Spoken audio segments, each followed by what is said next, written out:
Olá, meus irmãos e amigos, que a graça e a paz do Senhor seja com todos. Hoje estamos aqui com mais uma meditação sobre a necessidade do estado de alerta, né? De estarmos atentos às circunstâncias, às coisas que valem nos dois mundos, né? No mundo espiritual e no mundo físico, natural. Então, por isso, nós temos que prestar bem atenção na vigilância, né? Efésios 6,18, vou começar com ele. Os versículos, lembrando, vão ficar aí na descrição do vídeo. As referências que eu utilizar aqui durante essa gravação serão armazenadas e serão escritas lá na descrição do vídeo, ok? Efésios 6,18, eu deixei aqui. Orando em todo tempo, com toda a oração e súplica no Espírito, e vigiando nisso com toda perseverança e súplica por todos os santos. Então, ele está dizendo para nós vigiar nisso, vigiando nisso, prestando atenção, em estado de alerta, né? Em todo o tempo. Nós sabemos que não é muito fácil a pessoa desenvolver um estado de alerta permanente. Então, nós temos que achar um modo de não deixar isso diminuir e nem isso saturar, né? Então, esse é um equilíbrio bem complexo, né? Bom, em todo tempo devemos orar e vigiar para não ceder às tentações, né? Então, até a volta de Jesus, nós temos que ficar o tempo todo alerta, né, para não ceder às tentações. Tá? Então, a palavra vigilância ela vem sempre conectada com oração, mas é uma das formas, né? Tem mais formas, né? Em um tempo, uma época repleta de distrações, é preciso convicção, disciplina e ajuda do Espírito Santo. Qualquer um desses três que faltar aqui vai ser fatal, né? A falta de vigilância, a falta do estado de atenção, de alerta, põe tudo a perder. Põe tudo que a gente juntar, se perde num instante. Tá? Então, portanto, vou passando para vocês aqui como é que devemos agir. Tá? Então, o que é vigiar? O que é esse estado de atenção? Né? Bom, os dicionários mais ou menos concordam, né? Porque vocês sabem que cada um tem uma definição, e a definição nem sempre elas coadunam com o que a gente esperava, né?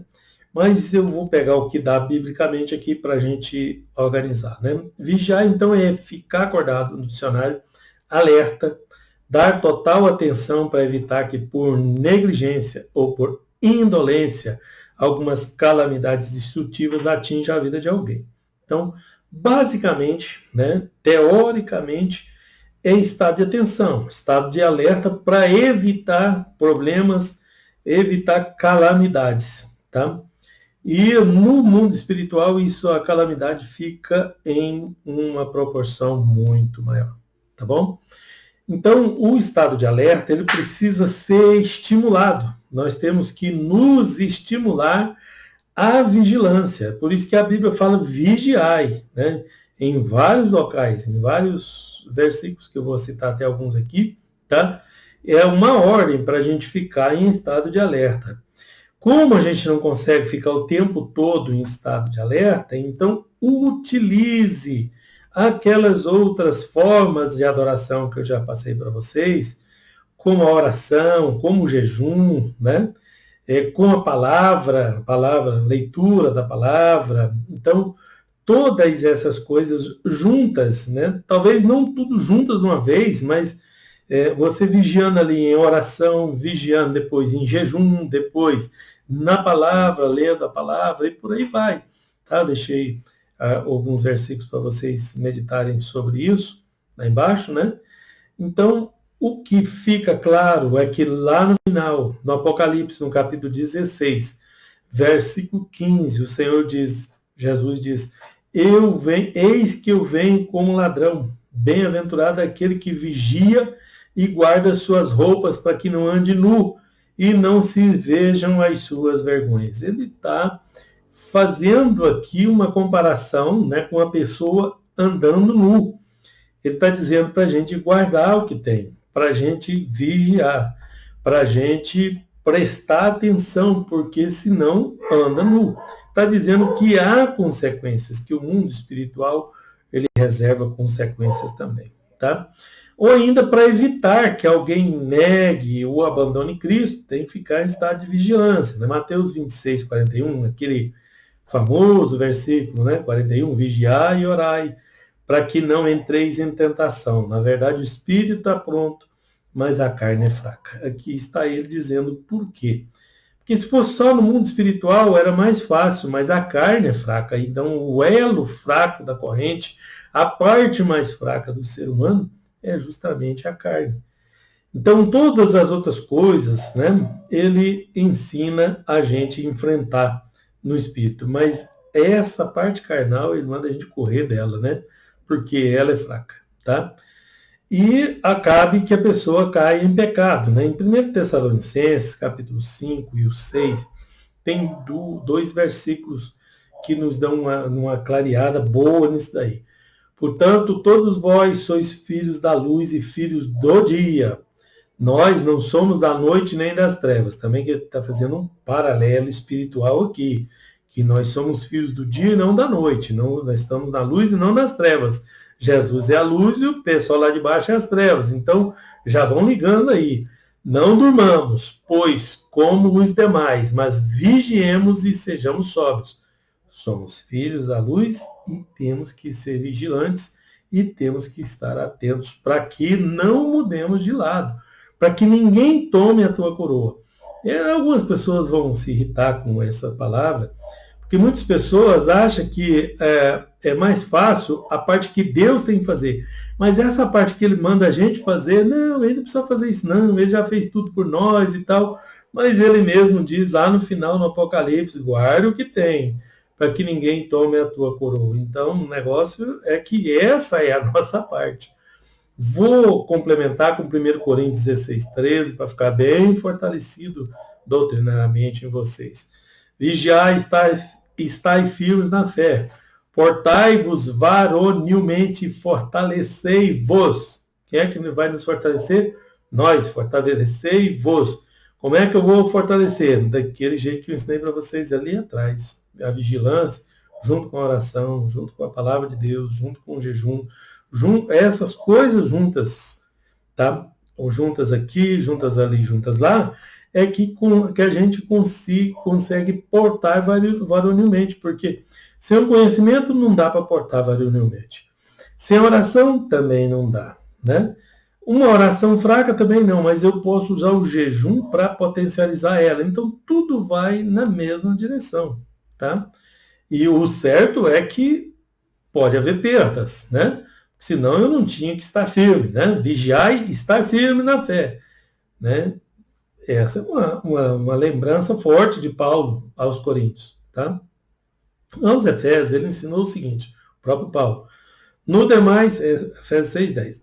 No demais, irmãos meus, fortalecei-vos no Senhor e na força do seu poder. Fortalecei-vos, então é nós que vamos nos fortalecer. No quê? No Senhor e na força do seu poder, mas é a nossa parte. Perceberam?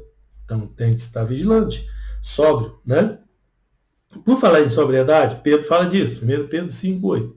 Sede sóbrios, vigiai, porque o diabo, vosso adversário, anda em derredor, bramando como leão, buscando a quem possa tragar. Então tem um inimigo vigiando aí, né? Se nós não estamos vigiando, o inimigo ele está andando em derredor, ele está atento. Então nós temos que ficar mais atento do que o inimigo, porque senão ele traga, tá? Ele está buscando o quê? Quem ele possa tragar. E quem somos nós, né? Então, a vigilância percebe a tentação chegando e a oração dá força para resistir a essa tentação. E as outras coisas na mesma linha que eu ensinei para vocês. Então, vigilância é saber que um simples vacilo pode ser fatal. Não adianta ser um excelente executor e não vigiar. Não adianta ser um exímio conhecedor bíblico e não vigiar. Eu já conheci muitos assim. E não adianta ter fé que transporta montes e não vigiar. E não adianta ser de oração e não vigiar. Então, de nada adianta sem a vigilância, porque o inimigo acha essa brecha, procura esse espaço para minar as forças das pessoas que têm essas qualidades que eu acabei de falar para você. Então, vamos imaginar uma situação hipotética. Não adianta você orar 24 horas por dia, passar aqueles períodos longos de oração, e quando se levanta da oração, não vigia, murmura contra o pastor, contra a igreja, o círculo de oração, ou a outra pessoa, ou o vizinho, um amigo, um parente, fala mal de alguém, xinga, né? Mente e outras coisas mais que entristecem o Espírito Santo de Deus. Simplesmente jogou fora a oração que ele fez ali, por falta de vigilância. Bom, se fosse, volto a repetir, só pelo Espírito, ele resistiria, mas quando entra a carne, aí há um enfraquecimento natural do ser humano. Não importa quantas qualidades ou quantas habilidades ele tenha no mundo espiritual. Então, vigiai, porque o adversário busca quem possa tragar, como vimos ali atrás. A luta que nós temos que lutar não é contra a carne e contra o sangue.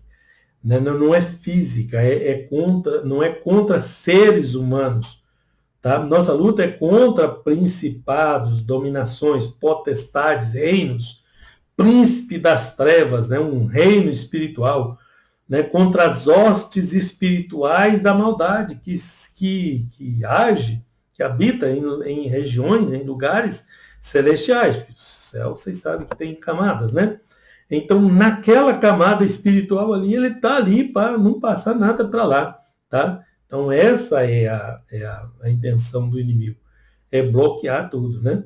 Por isso, nós temos que tomar toda a armadura de Deus. Paulo ensinou isso aos Efésios, no capítulo 6, do verso 12 ao 18, ele fala tudo isso, tá?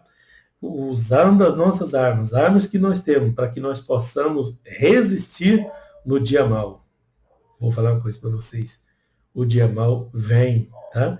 Nós temos que estar preparados para ele. Para um vem no dia, para outro vem no dia, outro dia.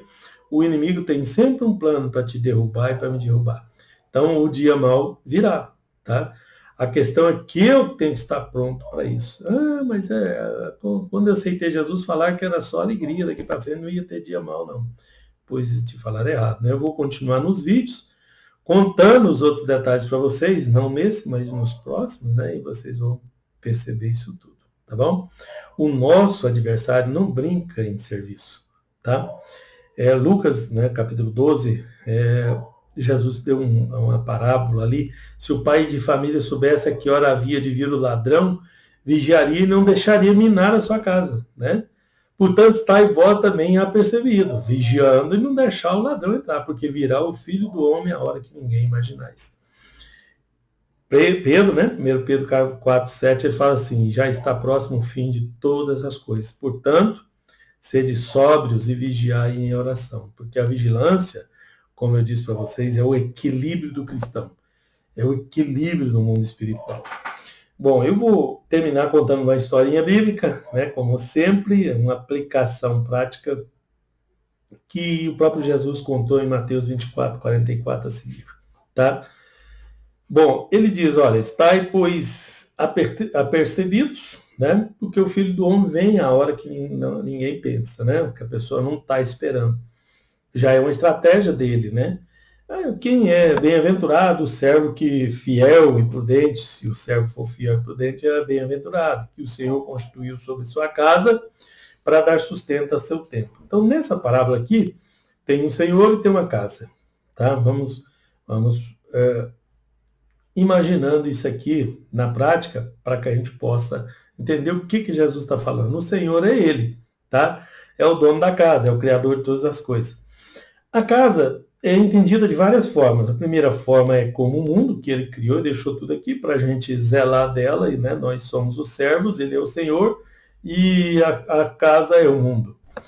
Ou a casa também pode ser entendida como a igreja, que é a casa dele, que nós somos servos dele, que ele virá e nós temos a responsabilidade de cuidar dessa casa que é a igreja. E a terceira, que é a que eu gosto mais, as três são válidas, tá? Aqui no mundo espiritual tem essa questão, né? Uma coisa pode ter mais de um significado. Que é o próprio corpo, né? Então a casa é o nosso corpo, que é templo do Espírito Santo, o Senhor é Ele, né? E os servos somos nós que cuidamos da casa. Então, aqui no corpo está juntando duas coisas, o servo e a casa, que é o templo do Espírito Santo. Tá essa interpretação legal também. Mas, para entender o resto da parábola, né? Quem é o servo fiel e prudente que o Senhor chegou e achou ele cuidando bem da casa? Na parábola é uma casa. Tá? Uma casa, como outra. E o dono da casa te contratou para vigiar aquela casa. Então, bem-aventurado o servo que quando o Senhor chegar, achar ele prudentemente, cuidando, dando sustento, zelando da casa do jeito que ele foi contratado para fazê-lo. Em verdade vos digo que porá ele sobre todos os seus bens, você vai promover ele, vai colocar ele, porque foi fiel, né, naquilo que deveria fazer, ele fez muito bem. Tá? Mas, o verso 48 dá uma tacada em nós. Né? Mas se aquele mau servo disser no seu coração, o meu Senhor tarda, né? Tarde virá, vai tardar, ele não vai vir, né? Não é qualquer momento assim que ele vai vir.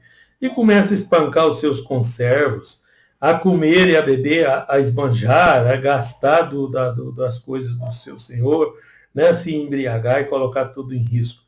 Então o Senhor vai vir, o Senhor daquele servo vai vir num dia e na hora que ele não espera, né? E na hora que ele não sabe. Veja, e vai separar ele, vai destinar ele com os hipócritas, onde haverá pranto e ranger de dentes. Isso é bem descrito lá no livro de Apocalipse, que é o lugar de separação eterna com Deus. Então, na parábola aqui, ou nós fazemos direitinho, ficamos vigilantes, sempre atentos, ou nós mesmos podemos ser rejeitados por não estar fazendo direito. E às vezes não fazer direito não é tão grave quanto esse caso aí, tá?